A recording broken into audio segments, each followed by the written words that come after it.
Hey guys, welcome back to another video on the channel. More Newcastle news. Plenty to get into today as always, but we are playing Brighton tomorrow in that stadium, and I think it's important that everyone should know that I will be in Matt Ritchie's box tomorrow for the game. I'm not joking, I'll be in Matt Ritchie's box, so there will be some very interesting vlogs, shall we say. But yeah, I always promise you this, guys. I'll try my best to make sure you get the best possible Newcastle content on the channel. I go out my way, I get the hard-earned money spent, and I get these stuff done for you because I love it. And for the people across the world or across Newcastle that can't always do these sort of things, then you get to see the experience through the eyes of my camera. I will be there with Baz from World of Sport TV as well, so looking forward to meeting him. But anyway, guys, as always, you're new to the channel, make sure to get down there, subscribe, smash up, enjoy. I appreciate your support as always. Plenty to get into, let's not mess around. Let's talk about potential changes in the squad now. Saint-Maximin is expected to be training today, according to Liam Kennedy. Jordan Cronin for Newcastle World, so keep an eye on that one. If he does train today, then I expect him to be in the squad in some capacity tomorrow, because we wouldn't be trying to train with day before a match if we didn't feel like he could play. So no, I don't think he'll start. Let's get one thing out of the way. I don't think he'll start at all, but he could potentially be on the bench, which I think will be huge depending on the complexion of the match tomorrow. If Brighton sit back, they actually play well defensively, then I think he will be a good one to bring on. However though, the way the results have been, I don't want to try and get cocky, but we should be going out there to beat them really. I think ever since Dan Burns left to join Newcastle, Brighton have struggled a lot. They really have struggled to keep goals out, and I don't think that's a coincidence. I think Dan Burns is a huge signing, and he should be able to read the strikers inside out more because he's played for so long now. I'm looking forward to it. I think it will be quite a close contest. I don't think that will be a walk in the park. I expect Newcastle to win. We have never beaten Brighton in the Premier League. It's a horrible bogey team. We never get one over them. So fingers crossed we can finally get the 3 points against them, because I'm sick of it. How do Brighton always get away with a result against Newcastle? I don't like it at all. I'm excited. The way things are going, we should be the favourite to win the game. However, in the past, this is when Newcastle start to drop off a little bit. However, though, under Eddie Howe and new ownerships, can we continue that run? God, I sure hope so. Anyway though, potential other players in the squad tomorrow. Santiago Munoz has been training with the squad this week. Now he's expected to be on the bench tomorrow. Again, we've done this a couple of weeks ago about one of the youngsters, I think it was Turner Cook, remember correctly now. We don't play them, but I think it's a good experience, a good picture having on the 23 players' head when they're sitting the bench, because I know that one day, if I play well, that might potentially be me. So I think it's really smart from Eddie Howe to create a good mindset in that player's head, just to give them that experience of seeing a full stadium and sitting on that bench. So yes, I think Munoz will be on the bench. I don't think he'll do anything. I think he'll just sit on the bench, but overall I think that's quite good for the player, and we'll hopefully kick him on for the under-23s. As for other players, I don't expect anything else to change really. As far as I'm aware, everyone else was fine with the Brentford match, so yeah, I'm expecting a pretty similar start 11 tomorrow, and fingers crossed things go alright. But yeah, that's what I think about the lineups anyway. Quickly regarding the fans' opinion for the match tomorrow. Now on my Instagram, pretty much I'll put a poll on for every single match now, just to see what fans think for the game. I said, will the unbeaten run continue tomorrow? And there we go, that's the result, 214 to 9.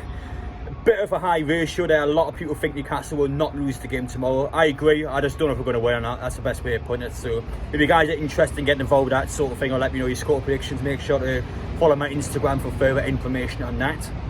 Now it's time to talk about the Premier League Player of the Month and Premier League Manager of the Month. There's a Newcastle nomination in both of them.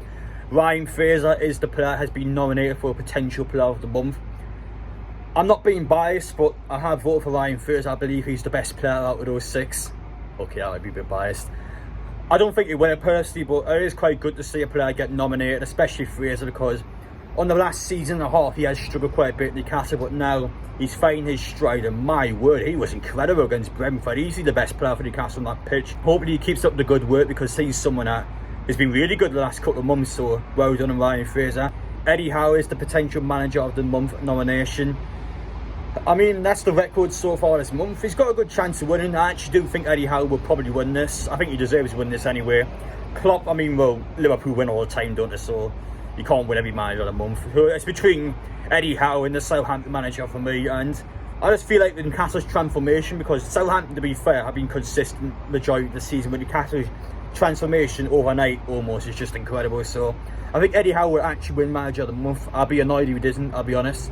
The last time that happened for Newcastle, Steve Bruce won Manager of the Month Joe Willock got Player of the Month within the last couple months of last season, and before that it was Tim Krul as Player of the Month back in 2014. So yeah, it doesn't happen very often in Newcastle, but there we are, there's a couple of nominations for us. Now this is where things start to get a bit serious. Now I always like being, well, at least being entertained on the channel. I try my best to do that, but I haven't been happy at all how the media sort of took these little digs at Newcastle, especially during such a serious time. As we all know, serious war going on between Ukraine and Russia. Roman Abramovich, as a result, has to sell Chelsea Football Club because he's going to lose all his money due to the ongoing crisis. And a lot of the media, journalists, have took this as an opportunity to take digs at Newcastle, and it's really got under my skin. I'm not happy at all because it portrays certain people in a way that they're not actually portrayed as. The Sky Sports one, I think, was the worst one towards Amanda because, one, they hadn't replied, so people can't even reply to it, but they cut off what she says halfway. Really, you don't even hear a full answer about Roman Abramovich, so it portrays her one way when she actually continues to elaborate on what she said, and it actually comes out differently. It's horrible, it's really sleazy. I'm not happy for it at all. And yeah, as a result, some of the quote tweets, I mean, people are just calling Amanda Staveley evil. And let's be honest, as Newcastle fans, yes, I've never met her, but I know a lot of stories about her at the club and how much she's worked with people in the local community. She's not evil at all, is the best way of putting it. And unfortunately, this continues. At least with Amanda Staveley, she's actually a footballer, so I can somewhat get the context. But people asking Eddie Howe in the press commentary, what's Eddie Howe got to do with Roman Abramovich? It baffles me. Why would you ask Eddie Howe that question? I don't understand it. What answer could Eddie Howe give you that even remotely relates to the topic? It's just stupid. Eddie Howe, thankfully, is professional enough and he knows exactly what they're saying. He's just like, well, I don't know the full facts, I'm not going to answer that question. But why ask him, you know what I mean? You get a chance to go on the press conference, you can ask Eddie Howe any question, what about the squad, or why is this player not playing, or what you got planned for this. But instead you ask him that, I mean, what's the point? It gets under my skin. And then top of that again, Alan Shearer and Micah Richards are asking a Manchester City fan and a Newcastle fan what to think about Roman Abramovich. And again, the media just jumps on top with like little hyenas. I hate it. There's hyenas scraping up all the bones. And unfortunately, as a result, there's a lot of drama going on. Amanda Staveley, Shearer now. It ticks me off because what was the point? They know exactly what they're doing. They know exactly how to just make money off it. It's just now, I feel like in a time like this, we should not be trying to point score. We know how serious things are over there. It's sad. It makes me sad knowing that in this current time, instead of trying to, help Ukraine, we're actually just trying to throw dirt in our eyes. It's just no, that one really ticked me off, and I want to talk about this in this video. But again, people are entitled to their opinions. Maybe I'm being a bit biased because I'm a Newcastle fan, I don't know, but I really didn't like the way they were portraying certain people at this club in the media. Now let's do something that the media couldn't do yesterday and actually get out the good points that Amanda Staveley made in that interview. So the first one here being about their vision for the club. So again, she comes out and says, well, Mike Ashley was honest, he never had the funds, he never wanted to make this club as big as possible, he just wanted to work efficiently. But Amanda Staveley coming out here and saying that we have a vision, we want to be the best, and that's what I love to hear. It makes me very excited, just like all the other fans. But again, every time you listen to her speak about the club, it's just it goes in one way and it comes out the other way. I just couldn't imagine that this club is actually wanting to be one of the best in the world. It doesn't feel real. It's not Newcastle United, it's not the Newcastle United way. Hasn't been that way since the late 1990s, but now that new owners are here, they have a vision for the future of this club. We can now believe that major honours will pop up in that stadium over there. European football will pop up in that stadium over there. International stars will pop up in that stadium over there. We can actually start imagining that sort of thing now. It's just, oh my god. When we are now punching major hours about the sponsors again. This is a point I made a couple of videos ago. I think it was Eddie again from Times I Life suggesting that St James's Park would be renamed in the future. This is one of these sort of arguments against it because I said this before and I say this again. I think Amanda Staveley wants the fans on her side. She doesn't want to do anything that would divide the fan base. Yes, for example, changing the name of that stadium over there would generate a lot more money. It would allow us to have a bigger financial fair play to work with. But it would tick fans off. We remember when it was Sports Direct Arena, that annoyed a lot of people. It was renamed back eventually. I think that would be the exact same as anything else.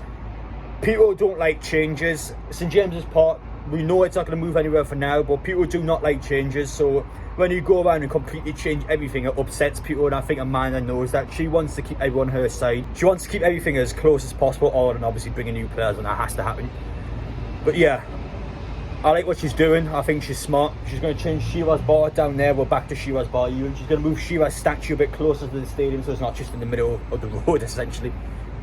Yeah, I like her a lot. She's got a really good vision for the club, and regardless of what happens this season or the next couple of seasons, she wants us on the up, and that's always the most important part. And that's all we can ask for fans and ambitious football club, which we are now. But anyway, guys, I'm going to finish things off there. Let me know your thoughts down below. Again, there's more press conference stuff and potential players come back into the squad tomorrow. Not an awful lot of our background noise happening at the minute, which is good. Keep it that way. And the US I sent tomorrow. Matt Ritchie's boxing there. I'm looking forward to it. It's going to be mental. I can't wait for it. It's my first ever on the box as well.